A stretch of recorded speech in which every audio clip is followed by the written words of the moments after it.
तो फिल्म की शुरुआत में हम ईवा को देखते हैं। ईवा एक प्रिंसेस है जिसे एक आदमी राजा शोरोन की कहानी सुनाता है।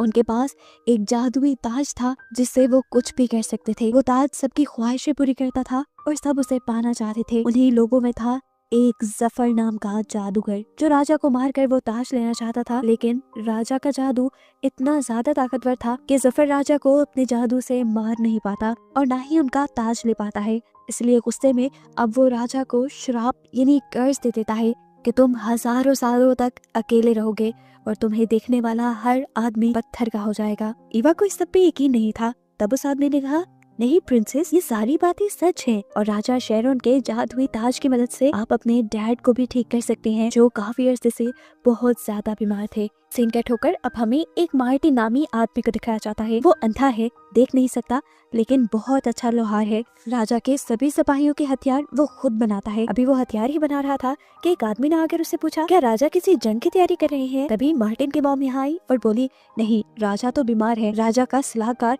राजा के खिलाफ ही जंग की तैयारी कर रहा है। बेईमान है वो राजा की सल्तनत पर कब्जा करना चाहता है। यहीं पर दोबारा हम ईवा को देखते हैं जो अपने डैड के पास आई थी। अपने डैड से कहती है, मैं जान गई हूँ आपके इलाज का एक तरीका है, मैं जरूर शेरोन का ताज लेकर आऊंगी जिससे आप ठीक हो जाएंगे। तब राजा ने उसे कहा, नहीं मेरा बच्चा, ये सब कहानियां हैं, यहाँ पर कोई शेरोन नहीं और ना ही कोई जादुई ताज है। तुम बस किसी राजा को ढूंढो जिससे तुम शादी कर लो और फिर वो मेरी ये सारी सल्तनत संभाल ले। उसकी ये बात सुनकर ईवा दुखी होकर यहाँ से जाने ही वाली थी कि तभी उसे होजो ने रोक लिया, राजा का सलाहकार, जो ईवा को बताता है कि राजा शेरोन की कहानी बिल्कुल सच है। राजा शेरोन के महल तक जाने का रास्ता एक मैप में आपके डैड ने सबसे छुपा कर रखा है। असल में सभी राजा शेरोन के ताज को ढूंढने के लिए गए थे, लेकिन जो भी किया आज तक वो वापस नहीं आया।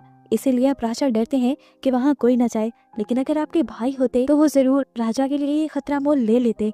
ईवा ने उसकी बातों को मान लिया, ये सोचे बगैर कि वो कोई चाल भी चल रहा होगा। रात होने पर ईवा ने राजा के कमरे से नक्शा चुरा लिया और अपने घोड़े पे सवार हो गए यहाँ से बाहर निकल गई राजा शेरोन के ताज को लेने के लिए। बाहर जाने से पहले ईवा ने बहुत बड़ा गाउन पहन लिया था। इस गाउन की वजह से सिपाही ईवा को पहचान नहीं पाए। वो चोर समझ के ईवा को रोकने लगे, लेकिन ईवा अपने घोड़े से सबको धकेलते हुए यहाँ से निकल गई। वो जो ये सब देख रहा था उसने ईवा को रोका नहीं और उसके यहाँ से जाते ही राजा को जाकर उसने खबर दे दी कि ईवा यहाँ से भाग गई है शाही राजा शेरोन का ताज लेने के लिए। ये सुनकर राजा डर गए और राजा ने उसे कहा, जाओ सारे सिपाहियों को भेजो फौरन मेरी बेटी को ढूंढने के लिए। मुझे मेरी बेटी जिंदा सलामत वापस चाहिए। जिस पर होजो बोला, ऐसे तो मुमकिन नहीं, यहाँ मुझे किसी को भी हुक्म देने की अथॉरिटी नहीं है। अगर आप मुझे यहाँ का राजा बनाए तो मैं आपकी बेटी को ढूंढने का काम कर सकता हूँ। राजा जो अपनी बीमारी से पहले ही परेशान थे, अपनी बेटी की जुदाई का गम वो बर्दाश्त नहीं कर सकते थे, इसीलिए उन्होंने तब तक के लिए होजो को बादशाह बना दिया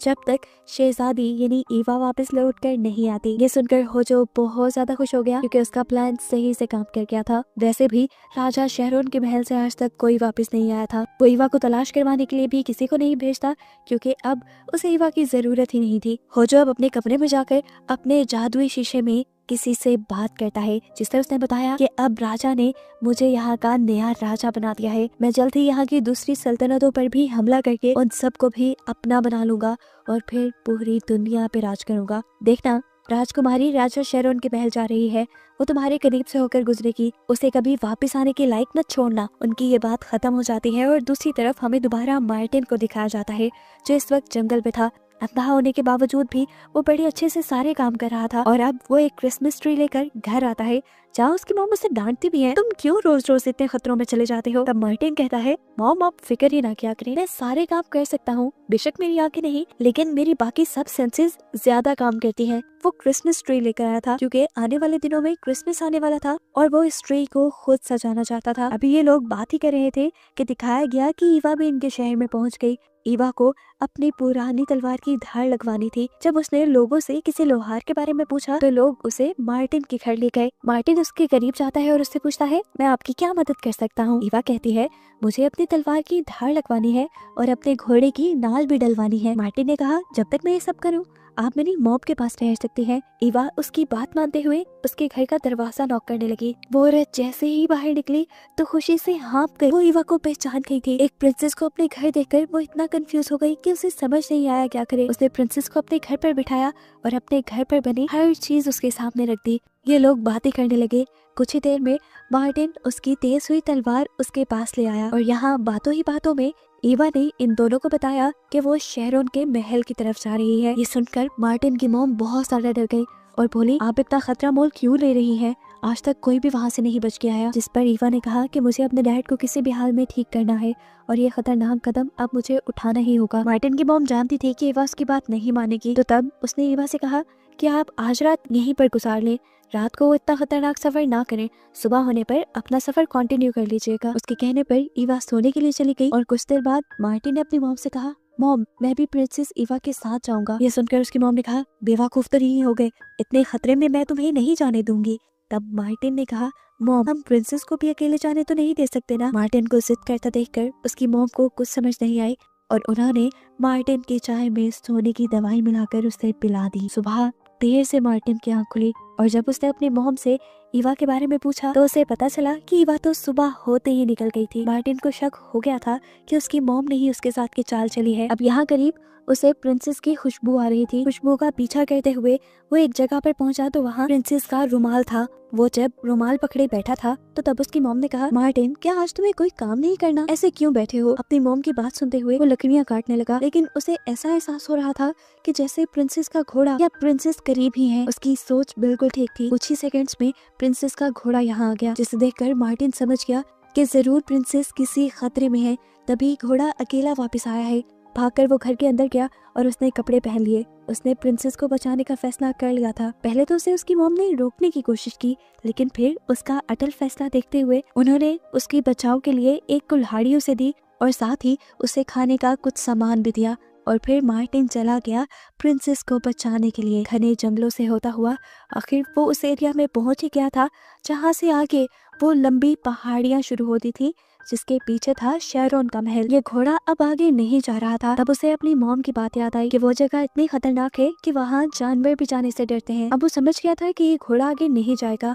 आगे का सफर उसे अकेला ही तय करना पड़ेगा। अपनी कुल्हाड़ी से रास्तों को जांचते हुए वो एक दरवाजे तक पहुंचा, जिसके अंदर की तरफ एक छोटी सी सड़क और एक और दरवाजा था। वो दरवाजा शेरोन की शक्ल का बना हुआ था और शेरोन की मूर्ति के कान में एक गॉब्लिन यानी एक बोना बैठा था, जो मार्टिन को देखते ही समझ आता है कि मार्टिन अंधा है और उसे बेवकूफ बनाने के लिए बोलता है, मैं यहाँ का गार्ड हूँ, तुम मुझे कुछ दिए बगैर यहाँ से आगे नहीं जा सकते। मार्टिन कंफ्यूज हो गया और बोला, मैं तो एक आम सा लोहार हूँ, मेरे पास तुम्हें देने के लिए कोई सिक्का नहीं। तब गॉब्लिन ने पूछा, तुम्हारे इस बैग में क्या है? वो बोला, बस खाने पीने की चीजें। जिसे देखकर गॉब्लिन के मुंह में पानी आ गया। एक बन मार्टिन अब थोड़ी दूरी पे रख देता है ताकि उसे गार्ड उठा ले। उसे नहीं पता था कि ये गॉब्लिन है। गॉब्लिन ने जब ये बन टेस्ट किया तो उसे बहुत मजे का लगा और लालच में वो अब मार्टिन के बैग में घुसने लगा। आवाजों से मार्टिन समझ गया कि यहाँ पे कोई है और उसने जल्दी से गॉब्लिन को पकड़ भी लिया। इतने छोटे से को पकड़कर वो हैरान था। मार्टिन ने उसे कहा, इतने छोटे हो, कितना बड़ा झूठ बोल लेते हो और चोरियां भी कर लेते हो। तब गॉब्लिन ने कहा, असल में मुझे बहुत भूख लगती है और जंगल में कई दिनों तक खाने को नहीं मिलता, इतना अच्छा खाना है कैसे छोड़ दूं? ये सुनकर मार्टिन हंसा और मार्टिन ने उसे एक और बन दे दिया। खुश होकर गॉब्लिन ने भी उसकी मदद करने का फैसला किया और उसे बताया, मैं जानता हूँ तुम प्रिंसेस को ढूंढते हुए यहाँ आए हो। रास्ते में चलते हुए तुम्हें एक विच यानी एक डाइन मिलेगी, वो तुम्हारी मदद करेगी और तुम्हें प्रिंसेस तक पहुंचने में आसानी हो जाएगी। लेकिन हाँ, याद रखना उस विच के चुंगल में ना फंस जाना और अगर विच तुम्हें अपने घर ले गई तो उसकी बिल्ली को जरूर अपने साथ ले लेना। उसकी ये बातें सुनने के बाद मार्टिन अब अपने सफर को कंटिन्यू कर देता है और हम देखते हैं कि गॉब्लिन अभी भी उसका पीछा कर रहा था, सिर्फ उसके खाने के लिए। चलते हुए मार्टिन के रास्ते में आ जाती है एक नदी, जिसका अंदाजा उसे अपनी कुल्हाड़ी से हुआ था। वो इस नदी की गहराई का अंदाजा लगाने के लिए पास पड़े हुए कुछ पत्थर फेंककर ये बात पता चलाता है कि ये नदी ज्यादा गहरी नहीं, वो इसे पार कर सकता है। सारे कपड़े उतारकर वो नदी को पार कर लेता है और दोबारा से कपड़े पहनकर अपना सफर शुरू कर देता है। नदी पार करते ही थोड़ी ही दूरी पर उसे वो विच, वो डाइन मिल ही जाती है, जिसके बारे में गॉब्लिन ने उसे बताया था। ये विच बहुत ही अजीब शक्ल की थी। मार्टिन ने जब उससे प्रिंसेस के बारे में पूछा तो वो विच बोली, असल में मुझे ज्यादा कुछ याद नहीं रहता, कोई आई तो होगी प्रिंसेस यहाँ पे, लेकिन कहाँ गई होगी मुझे याद नहीं। मैं अपनी सारी बातें अपनी डायरी में लिख लेती हूँ, अगर तुम्हें पता चलाना है तो तुम मेरे घर आ जाओ और डायरी से पढ़कर मैं तुम्हें बता दूंगी कि वो कहाँ की तरफ गई है। भोला मार्टिन उसकी चिकनी चुपड़ी बातों में आता हुआ उसके घर चला गया। विच ने जाकर उसे एक स्टूल पर बैठा दिया और दिल ही दिल में सोचा, आज तो इस अंधे का गोश्त खाने को मिलेगा। वो मार्टिन को ट्रैप करने के लिए दूध में बेहोशी की दवाई मिलाकर मार्टिन को दे देती है। मार्टिन जैसे ही ये सुनता है तो उसे गड़बड़ महसूस हो जाती है और गॉब्लिन की सारी बातें भी याद आ जाती हैं कि गॉब्लिन ने कहा था इस बुढ़िया से होशियार रहना। अब उसने अपना दिमाग लगाया और विच से बोला कि मुझे बाहर से आवाजें आ रही हैं, शायद बाहर तुम्हें कोई बुला रहा है। विच भागती हुई बड़ी तेजी से बाहर गई कि आज तो एक और शिकार भी मिल गया। उतने में ही पीछे से मार्टिन ने विच के दूध के साथ अपना दूध बदल दिया और जब विच वापस आई तो वो बोली, बाहर तो कोई भी नहीं था, तुम्हें वहम हुआ होगा, चलो जल्दी से, शाबाश अब दूध पी लो। मार्टिन ने भी दूध पी लिया और फिर बेहोशी का नाटक करने लगा, क्योंकि वो जानता था कि ऐसे विच नहीं मानेगी। विच अब खुशी खुशी आग जलाने लगी कि वो मार्टिन को पका लेगी, लेकिन इतने में खुद ही बेहोश हो गई। उसे जब होश आया तो मार्टिन ने उसे उबलते हुए पानी के ऊपर लटकाया हुआ था। वो बोला, बताओ मुझे प्रिंसेस के बारे में, नहीं तो मैं तुम्हारा अभी सूप बना दूंगा। विच डर गई और उसने सच सच मार्टिन को बता दिया कि प्रिंसेस किस रास्ते पर गई थी। इसके बाद वो विच बोली, मुझे नीचे तो उतारो, लेकिन मार्टिन उसे उतारे बगैर वहाँ से चल पड़ा।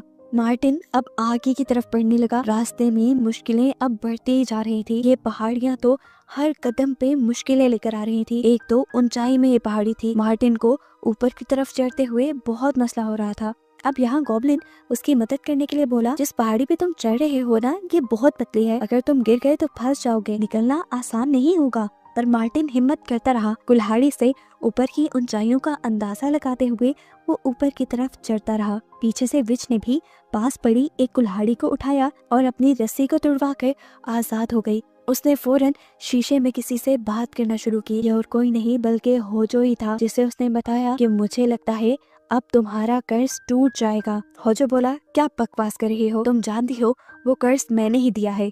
मैं ही हूँ असली जफर जो 1000 साल से जिंदा है। मैं ही वो जादूगर हूँ जिसने वो शराब दिया था। मैं अभी नहीं मरा तो वो शराब कैसे टूट सकता है। तब बूढ़ी औरत बोली कि अगर कोई एक दिन तक बिना शेरोन को देखे उसके साथ गुजार दे तो उसका शराब टूट जाएगा, और अब मार्टिन नामी बंदा तुम्हारा ये शराब तोड़ देगा, क्योंकि वो अंधा है और वो शेरोन के महल की तरफ जा रहा है। ये सुनकर उसे बहुत ज्यादा गुस्सा आया और वो फौरन अपना काला जादू चलाते हुए काले धुएं छोड़कर फौरन ही मार्टिन के पीछे आ गया। इस टाइम मार्टिन एक अजीब सी पहाड़ी पे था जिसपे चढ़ना कहीं मुश्किल था। मार्टिन ने हिम्मत नहीं हारी और आहिस्ता आहिस्ता कदम बढ़ाते हुए अपना पूरा जोर लगाते हुए वो ऊपर चढ़ने लगा। इस अंधे को ऊपर चढ़ता देखकर जफर यानी होजो हैरान परेशान हो गया और उसने अपने जादू से पहले यहाँ गॉब्लिन को पत्थर बना दिया जो उसे देख सकता था और मार्टिन की मदद कर सकता था, और फिर उसने मार्टिन को भी पहाड़ी से नीचे गिरा दिया इससे पहले कि वो जमीन से टकरा जाता और उसे कुछ हो जाता। होजो यानी जादूगर जफर गॉब्लिन की आवाज में उससे कहता है, तुम नीचे गिरने वाले थे और मैंने अपने जादू से तुम्हें बचा लिया, शुक्र करो मेरा। मार्टिन उसका शुक्रिया अदा करता है। गॉब्लिन की आवाज में ये जादूगर दोबारा उससे कहता है कि जब तक राजा शेरोन जिंदा है उसका श्राप भी जिंदा रहेगा। तुम अगर वहाँ जाकर राजा शेरोन को मार दोगे तो उसका श्राप खत्म हो जाएगा। तुम राजकुमारी को भी बचा लोगे और राजा को भी। ये सुनकर मार्टिन ने उसे इस मर्तबा भी मशवरा देने के लिए शुक्रिया किया और दोबारा अपना सफर शुरू कर दिया। आखिरकार वो इतनी तंग और मुश्किल पहाड़ी के ऊपर चढ़ ही गया जिसके आगे फाइनली उसे राजा शेरोन का खंडर महल मिल ही जाता है। अंदर जाने पर हर चीज पत्थर की बनी हुई थी क्योंकि इन चीजों को राजा शेरोन ने देख लिया था। यहाँ पर बहुत से लोग भी पत्थर की मूर्ति बने हुए थे जिन्होंने शेरोन की आंखों में देख लिया था। वो इन्हीं पत्थरों की मूर्तियों को पकड़ता पकड़ता आगे पहुँचता है। एक मूर्ति के पास पहुँचने पर उसे बिल्कुल प्रिंसेस के कपड़ों जैसी स्मेल आ रही थी और वो समझ गया कि यही प्रिंसेस है। राजा शेरोन अब इस आदमी को देखकर हैरान हुआ।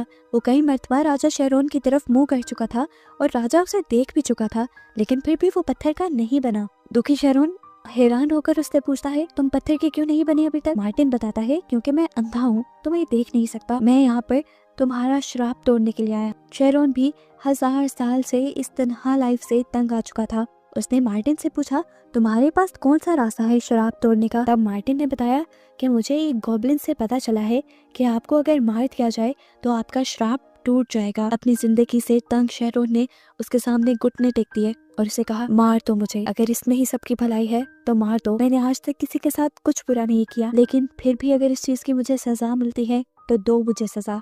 मार्टिन ने उसे मारने के लिए कुल्हाड़ी उठा भी ली, लेकिन उसे शेरोन को मारना अच्छा नहीं लगा। उसने शेरोन से कहा, आपने आज तक किसी को नहीं मारा, कोई जुल्म नहीं किया, तो आपको ये सजा क्यों मिले? ये सब सुनते हुए अब अचानक से जादूगर जफर इनके सामने आ जाता है। वो मार्टिन से कहता है, तुमने इसे मारा नहीं, मेरा सारा प्लान तुमने चौपट कर दिया, अब देखना मैं तुम्हें बताता हूँ। वो अपने काले जादू से मार्टिन को उठाकर नीचे पटक देता है। मार्टिन इस मर्तबा खड़ा हो जाता है और बोलता है, मैं उस टाइम समझ गया था कि वो गॉब्लिन नहीं कोई और ही बोल रहा है। शुक्र करो मैंने राजा को मारा नहीं, वरना मेरे हाथ से बहुत बड़ा जुर्म हो जाता। उसकी ये बातें सुनकर जादूगर को एक और मर्तबा गुस्सा आया और उसने मार्टिन को अपने काले जादू में जकड़ लिया। जब मार्टिन बिल्कुल मरने के करीब था तो जादूगर ने उसे दोबारा जमीन पर फेंक दिया और बोला कि मैं तुम्हें तड़पा तड़पा कर मारूंगा। तड़पते हुए मार्टिन के पास शेरोन ने उसकी ही कुल्हाड़ी फेंकी। कुल्हाड़ी को अपने पाँव के पास लगते ही मार्टिन समझ गया कि उसे क्या करना है। यहाँ जादूगर भी एक ही बार में अब मार्टिन को मारने की तैयारी कर रहा था और ये बात उसने मार्टिन से कह भी दी